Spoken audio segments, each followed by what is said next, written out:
2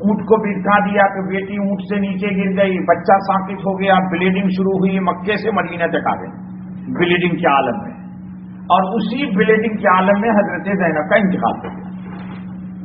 یہ غم کم ہے؟ بولیے، یہ کم غم ہے؟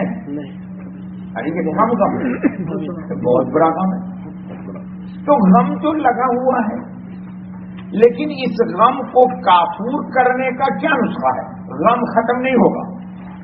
آپ اگر چاہتے ہیں کہ غم ختم ہو جائے تو غم کے ختم ہونے کی جگہ ہے آخرت، جہاں اہل ایمان کو کوئی غم نہیں ہوگا اور بے ایمان کو کوئی خوشی نہیں ہوگی۔ دنیا غم کو ختم کرنے کی جگہ نہیں ہے، یہاں مسائل سے انسان پاک نہیں ہو سکتا۔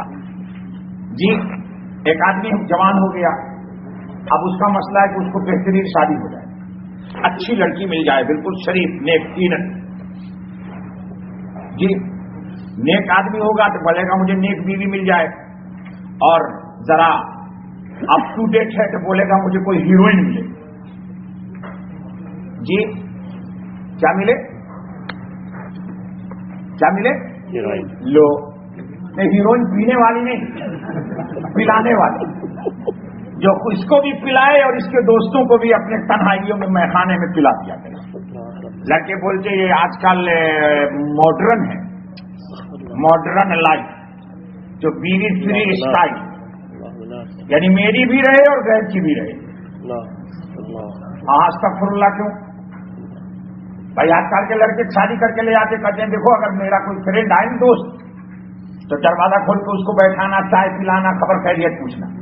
اور ہمارے ابو کہتے تھے یار اللہ تعالیٰ نے رسول اللہ کو کہا کہ آپ گھر نہ رہیے، اور کوئی اگر آ جائے پوچھنے کے لیے کہ محمد کدھر ہیں تو اپنی بیویوں کو کہیے سختی سے بات کیا کریں، لا تخزان بالقول۔ ارے کیوں آ گئے اس وقت؟ تم کو نہیں پتا کہ محمد صلی اللہ علیہ وسلم گھر میں نہیں ہے اس وقت؟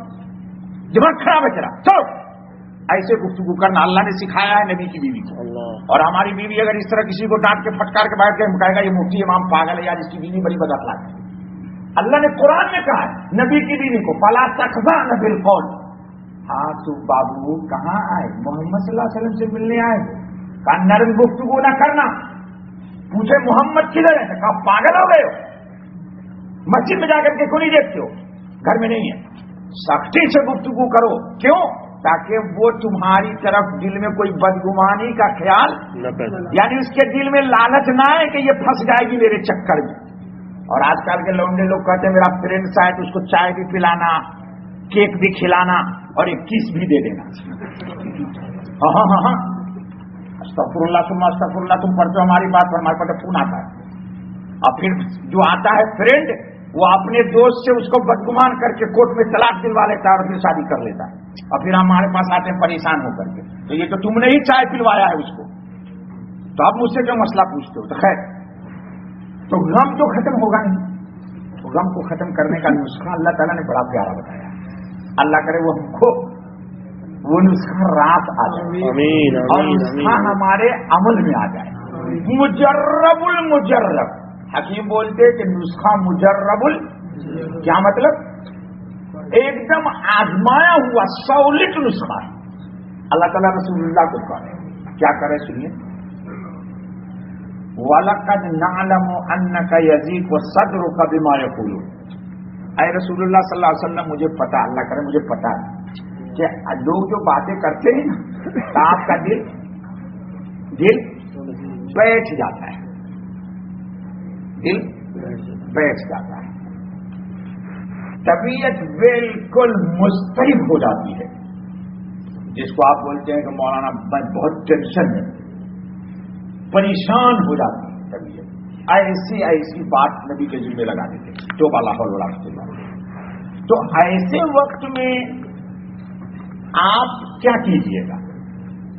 اللہ تعالیٰ رسول اللہ کو کریں، ہم آپ کو کریں، آپ کیا کیجئے گا؟ ایک تو یہ ہے کہ بھائی غم میں پریشان ہے تو چلے گئے طارق بھائی کے پاس، یہ بڑے چودھری ہیں، ہاں چودھری صاحب السلام علیکم۔ وعلیکم السلام، خبر خیریت یار، دیکھیے نا وہ یاسر نے یوں بات کہی ہے، میرا تو دل بیٹھ گیا، کیا کروں میں؟ جی تو چودھری صاحب اپنے چودھری یہاں پن میں جواب دیں گے کہ اچھا ٹھیک ہے میں فلاں صاحب کو فون کرتا ہوں، وہ اس علاقہ کے بڑے ہیں، ذرا وہ پکڑیں گے اس آدمی کو، کہیں گے یار تو زبان قابو میں تو نہیں رکھتا ہے جی۔ مسجد کا مقتدی اگر ہے تو کہیں گے لوگ مولوی صاحب کے پاس چلتا ہوں، یار وہ مولوی صاحب کے یہاں نماز پڑھتا ہے، صف اولا میں بیٹھتا ہے جی، تو چلتا ہوں مولوی صاحب کے پاس، ان کو بولوں گا کہ آپ سے صف اولا کا مقتدی ہے، نماز پڑھتا ہے 5 وقت کی آپ کے پیچھے پیچھے، اور باتیں ایسی کرتا ہے، اس کو بات کرتے کبھی ڈھنگ نہیں، اس کو یہی نہیں پتا بڑا آدمی کون ہے چھوٹا آدمی کون ہے، گفتگو کا سلیقہ ہی نہیں، یہی نہ کہیے گا جی۔ لیکن اللہ تعالیٰ یہ سب کچھ نہیں بتا رہے، اللہ کرے میں جان رہا ہوں کہ بما یقولون پر آپ کا دل یزیق الصدر کا چند ہو جاتا ہے، بیٹھ جاتا ہے دل، اردو میں ہم نے ترجمہ کر دیا دل بیٹھ جاتا ہے، بجھ جاتی ہے طبیعت، ہو جاتا ہے نا بھائی، کوئی بات کوئی کہہ دے ایسی گندی تو طبیعت ایک دم بجھ جاتی ہے، آدمی ایک دم اضطراب میں آ جاتا ہے، جھڑ جھوڑی پڑ جاتی ہے اس پر۔ اللہ کہتے ہیں یا رسول اللہ صلی اللہ علیہ وسلم یہ مت کوشچن کیجیے آپ جیسے موسیٰ علیہ السلام نے کیا تھا کہ لوگ باتیں ہی نہ کریں جی، بات تو کریں گے لوگ، اب دنیا میں اتنے سارے لوگ ہیں، کس کس کی زبان پہ تالا لگائیے گا جی۔ آپ اپنی زندگی کو سنوار لیجئے، بقیہ کتے کو بھوکنے دیجیے، ہاتھی چلتی رہے منزل کی طرف، کتا بھوکتا رہے، ہاتھی کوئی غم نہیں کرتی، حالانکہ ایک سوڑ گھمائے ہاتھی نا تو کتا یوں پھینکا جائے، ہاں اگر سوڑ ہی ہاتھی یوں کر دے تو کتا جھٹکا جائے گا، لیکن ہاتھی اپنا آرام سے گھنٹی گردن میں بجی ہوئی ہے، پیلپان بیٹھا ہوا موج سے جا رہی ہے اور پیچھے کتے بھوک رہے ہیں، تو کتے کا کام ہے بھوکنا، بھوکنے آپ کا کام ہے چلتے رہے، منزل کی چلتے نہیں رہنا، منزل کی طرف چلنا، الجھنا نہیں الجھانا نہیں، اپنی لائف کو سلجھا لینا، یہ ہے ایمان۔ تو اللہ نے کہا یا رسول اللہ صلی اللہ علیہ وسلم ایسے وقت میں 2 نسخہ میں بتاتا ہوں آپ کو، بہت پیارا نسخہ ہے، فسبح بحمد ربک، فسبح حافظ صاحب نے یہی اتفاق سے پڑھا تو میں نے سوچا اسی پر بات کریں، فسبح بحمد ربک، اپنے رب کی تسبیح کیجیے اور اپنے رب کی حمد کیجیے، فسبح بحمد ربک وکن من الساجدین واعبد ربک حتی یاتیک الیقین، یقین نہیں بول پاتا، یقین کیوں سے نو کے، انگلش میڈیم والے کو کیوں اور کے میں قرآن کے فرق نہیں لگتا ہے جی۔ قلب کا ترجمہ ہے یہ، اور قلب کا ترجمہ ہے کتا۔ ایک صاحب نماز پڑھ رہے ہیں جی، اور کتا کو قلب بنا رہے، اب قلب کو کتا بنا رہے، تو یہ انگلش میڈیم والے کو تو پتہ ہی نہیں بیچارے کو کاف میں اور قاف میں کیا فرق ہے۔ قلب کاف نقطے والی کہو تو ترجمہ اس کا دل، اور کے لگا دو تو ہو جائے گا قلب، قلب کا ترجمہ کتا۔ تو نماز ہوگی کہ نہیں ہوگی؟ اور بڑے آرام سے وہاں نماز پڑھاتا رہتا ہے، پینٹ شرٹ پہنے ہوا ہے، سجدے میں جائے گا تو پیچھے سے ایئرپورٹ کھلا ہوا نماز پڑھا رہا ہے، چکر ہے۔ اتنا نصیحت کرتا ہوں میں نے پہلے دن تراویح کی نصیحت کی دوستوں کو، پھر بھی لوگ نہیں مانتے، پھر بھی نہیں مانتے، کیا کروں ان کو، یہ امت کیسے اللہ تعالیٰ ان کو ہدایت۔ اچھا بھیا، تو اللہ نے کہا تسبیح کرو، اور دوسری چیز کیا کہا؟ تحمید کرو۔ ایک آج سمجھیے، ایک کل سمجھیے گا۔ تسبیح کا مطلب یہ ہے کہ تمام عیوب سے پاک ذات کس کی ہے؟ اللہ۔ تمام عیوب سے، نقائص سے، کمی سے، کسی قسم کے کمزوری سے کون پاک ہے؟ اللہ۔ اللہ کی ذات پاک ہے۔ ایک دوسرے یہ کہ جو ذات تمام کمیوں سے پاک ہے وہی تعریف کے قابل ہے۔ گڑ سمجھو، گڑ سمجھتے ہو؟ کھانے والا گڑ نہیں، سمجھنے والا گڑ۔ تو جب اللہ کی ذات تمام عیوب سے پاک ہے اور اللہ کی ذات عیوب سے پاک ہونے کی وجہ سے تعریف کی مستحق صرف اور صرف اللہ ہی کی ذات ہے۔ تو اللہ تعالیٰ رسول اکرم صلی اللہ علیہ وسلم کو کہہ رہے ہیں کہ یہ جو آپ کو برا بھلا کہہ رہے ہیں اس پر آپ دھیان نہ دیجیے، اور دھیان اس پر دیجیے کہ اللہ کی ذات عیوب سے پاک ہے اور اللہ کی ذات بڑائی کی، کبریائی کی مستحق ہے۔ تو جب آپ اس کی عظمت و کبریائی میں مشغول ہو جائیں گے تو اپنے آپ سے بے خبر ہو جائیں گے، آپ کو پتہ ہی نہیں ہوگا کسی نے مجھے کچھ کہا یا نہیں کہا۔ نہیں سمجھ میں آئی حکمت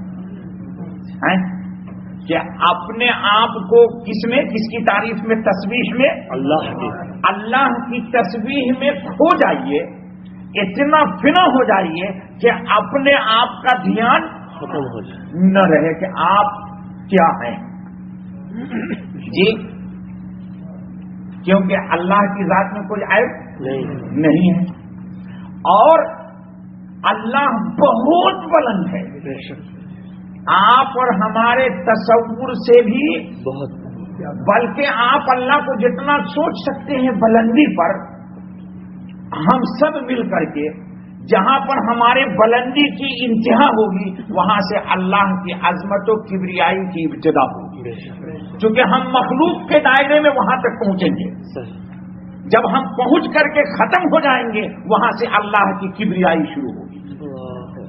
اسی لیے کہ وہ وَلَهُ الْكِبْرِيَاءُ، اگر آپ کے احاطے میں اس کی کبریائی آ گئی تو پھر تو مخلوق کے احاطے میں ہے، وہ مخلوق کے احاطہ سمجھ گئے نا، یعنی ہمارے جہاں پر ٹارگٹ ہمارے عظمت کا ختم ہو جائے گا، پوری کائنات عالم کے انسان جتنا اللہ کو بڑا سوچ سکتے ہیں اتنا سوچ لیجئے تو وہ سب مخلوق کے دائرے میں ہوا نا، اور اللہ خالق ہیں، تو جہاں پر ہم سلنڈر کر جائیں گے پہنچنے سے وہاں سے اللہ کے بلندر کی ابتدا ہوگی۔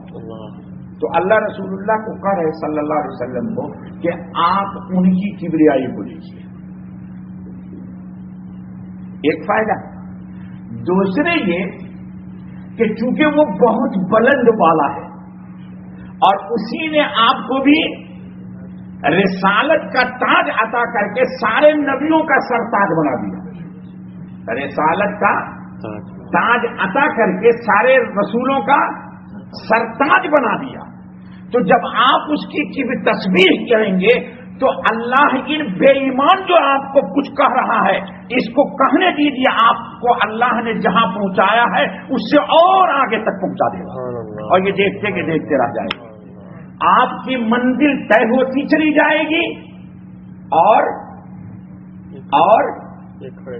یہ کھڑے کے کھڑے دیکھتے کہ دیکھتے رہ جائے گی جی۔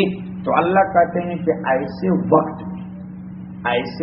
میں جب کہ کوئی کچھ کہے، گالی دے، برا بھلا، ہم آپ کو، اللہ نے رسول اللہ کو کہا ہے کہ ہم کو بھی تربیت دی نا اللہ نے، جب کوئی برا کوئی کہے تو یہ سوچئے کہ جتنا اس نے مجھے برا کہا ہے، ہم اپنے لیے کہہ رہے ہیں، رسول اللہ کے لیے نہیں کہہ رہے ہیں، کہ جتنا ہم کو کسی نے برا کہا، اگر میں اللہ کے علم میں اچھا نہیں ہوں تو جو اس نے کہا اس نے بہت کم کہا، بہت کم جی، بہت کم کہا، اور اگر اللہ تعالیٰ نے کر دیا میرا کام تو پھر مجھے اس کے کہنے کا کوئی غم ہی نہیں جی۔ تو ایسا غم کیوں کرے ایسا؟ تو اللہ نے کہا کہ اس کا نسخہ ہے تسبیح، اور تسبیح کا بڑا فائدہ یہ ہے، تسبیح کا بڑا فائدہ یہ ہے کہ اللہ کی جتنی بندہ تسبیح کرتا ہے اتنی زیادہ اس کے ایمان کے درجات میں بلندی ہوتی ہے، ایمانی درجات میں۔ اللہ تعالیٰ نے رسول اللہ صلی اللہ علیہ وسلم کو آخری وقت میں صرف دو ہی بات کہی، جب دنیا سے آپ کی تشریف لے جانے کا وقت ہو گیا تو اللہ نے کیا کہا معلوم ہے؟ فسبح بحمدی فسبح اذا جاء نصر اللہ والفتح ورأیت الناس يدخلون فی دین اللہ افواجا. لوگ خوب اسلام میں آنے لگے گے. تو یہ تو جشن کا موقع ہے.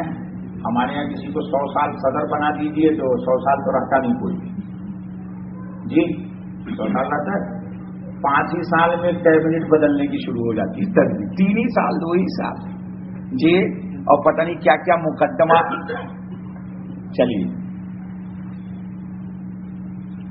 تو اللہ تعالیٰ رسول اللہ صلی اللہ علیہ وسلم کو پڑھیں لوگ خوب مسلمان ہوں گے, جھوک در جھوک داخل ہوں گے. تو اس بات پر تو جشن منانی چاہیے. تو ابو بکر صدیق رونے لگے. کیوں رو رہے ہیں آپ؟ یہ تو خوشی کی بات. انہوں نے کہا نہیں تم کو نہیں سمجھ میں آئی بات. حضور دنیا سے جانے والے ہیں. تو گئے صحابہ کہے یا رسول اللہ صلی اللہ علیہ وسلم ہم تو خوش ہو رہے ہیں کہ لوگ کو بھی اسلام میں داخل ہوں گے, اور بابا ابو بکر رو رہے. تو میں نے پوچھا کیوں رو رہے ہو؟ تو کہا حضور کے جانے کا وقت آ گیا.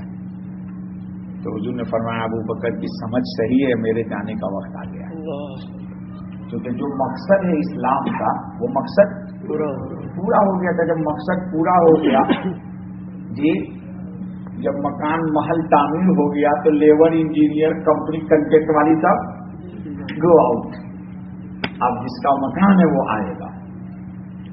لیبر گئی, انجینئر گیا, کنٹریکٹر گیا, مکان تعمیر ہو گیا. تو اسلام جب تعمیر ہو گیا تو اللہ کہتے ہیں رسول اللہ صلی اللہ علیہ وسلم کو کیا آپ میرے پاس آ جائیے, اب ادھر نہیں رہنا ہے جی. تو اللہ نے حضور کو 2 ہی بات بتائی, فسبح بحمدی ربک, کہ اللہ کی تسبیح کیجیے اور ہم کیجیے. بس کرو حمد پر کل کریں گے بات, ٹھیک ہے؟ زیادہ لمبا ٹائم نہیں ہونا چاہیے. اللهم صل على محمد النبي الأمي وبارك وسلم عليه. ربنا ظلمنا أنفسنا وإن لم تغفر لنا وترحمنا لنكونن من الخاسرين. اے اللہ محض اپنے فضل سے 10 دن تو رحمت کا گزر گیا اے اللہ, اور یہ عشرہ ہے مغفرت. انشاءاللہ اللہ سے ہمیں امید ہے کہ اس نے ہم کو اپنی رحمت ضرور نوازا ہے. اللہ سے اچھی امید رکھیے, اللہ سے جیسی امید رکھیے گا اللہ ویسی معاملہ کرے گا. تو یہ عشرہ ہے مغفرت کا. اے اللہ جو کچھ بھی زندگی میں ہو گیا سب کی مغفرت. اے اللہ محض اپنے فضل سے ہم سب کو رسول اکرم صلی اللہ علیہ وسلم کی جنت میں معیت نصیب کرے. اے اللہ ہم سب کو رسول اللہ صلی اللہ علیہ وسلم کی جنت میں معیت کا ترجمہ ہے پڑوسی. یا اللہ ہم کو حضور کا جنت میں پڑوسی بنا دیجیے. اے اللہ ہمیں رسول اللہ کا جنت میں پڑوسی بنا دیجیے. اے اللہ محض اپنے فضل سے اس مجمع میں جتنے لوگ ہیں سب کی دل کی حاجتوں کو یقیناً آپ جانتے ہیں, سب کو پوری فرما. اے اللہ محض اپنے فضل سے تکبر سے, غرور سے, حسد سے, کینہ سے, بڑا بننے کے جذبے سے, ریا سے, سمعہ سے, عجب سے ہم کو بچا لیجیے. اے اللہ ہم آپ کے بندے ہیں, ہمیں بندگی ہی میں عزت ملی. ارے اللہ آپ عزیز ہیں, آپ ہی کو رب العزت عزت دے دیجیے. اے اللہ محض اپنے فضل سے ہماری دعا کو قبول فرما. اے اللہ اور وہ تمام خیر و بھلائی جو رسول اکرم صلی اللہ علیہ وسلم نے پوری زندگی میں مانگا وہ بھلائی دے دے, اور جن تمام باتوں سے حضور صلی اللہ علیہ وسلم نے پناہ چاہی اس سے ہم سب کو پناہ دے دے. الہ العالمین اس مبارک مہینے میں آپ کی جتنی خیرات بٹی ہے اور بٹ رہی ہے اور بٹتی رہے گی, اے اللہ 100% اپنی ذات کی خیرات ہم سب کو دے. اے اللہ آپ اپنی جناب کی خیرات ہم سب کو دے. اے اللہ ہم آپ کے خیرات کے بھکاری. اے اللہ یوں سمجھ لیجیے ہم سب لائن میں کھڑے ہوئے ہیں اور رمضان کا مبارک مہینہ ہے, آپ کی طرف سے خیرات تقسیم ہو رہی ہے. اے اللہ اپنی خیرات ہم سب کو دے دے. اے اللہ ہم سب کو اپنی برکات دے دے, تجلیات دے دے, رحمات دے دی. اے اللہ محض اپنے فضل و کرم سے, قربات سے, مصیبات سے ہم سب کو نجات دے دی. اے اللہ بلیات سے بھی نجات دے دی, آفات سے بھی نجات دے دی. اے اللہ ہماری دعا کو محض اپنے چہرے کے نور کے صدقے قبول فرما. سبحان ربک رب العزت عما یصفون وسلام علی المرسلین والحمد للہ. جزاک اللہ خیر دوستو، سبحان